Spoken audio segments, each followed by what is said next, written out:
Este es un pedido de 2,105 pesos.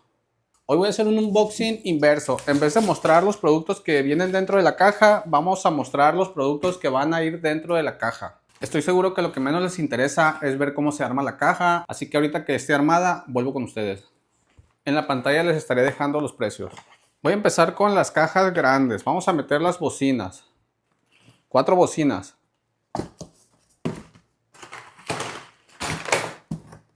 Vamos a poner otra bocina más, también de la marca Limbix. Vamos a poner lo más pesado al fondo. De ahí continuamos con cajas grandes, que son estos focos.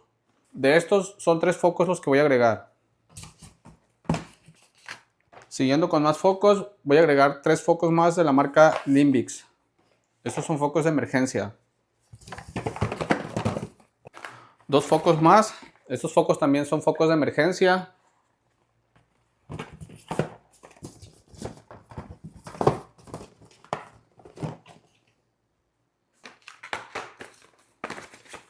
Cargadores para iPhone.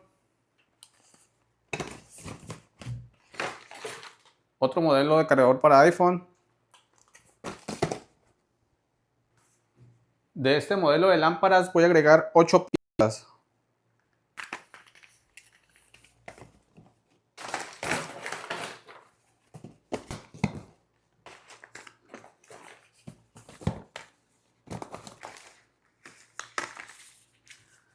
Este modelo camuflado vamos a mandar 2 piezas.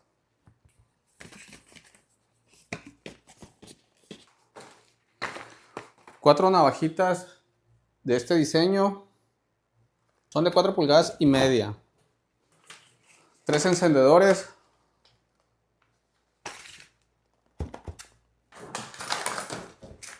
3 pinzas.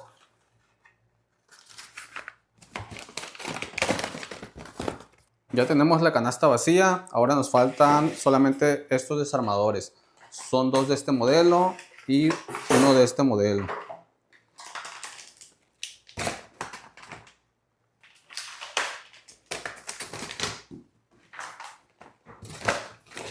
Vamos a agregar el ticket al cliente para que sepa cuánto costó cada producto.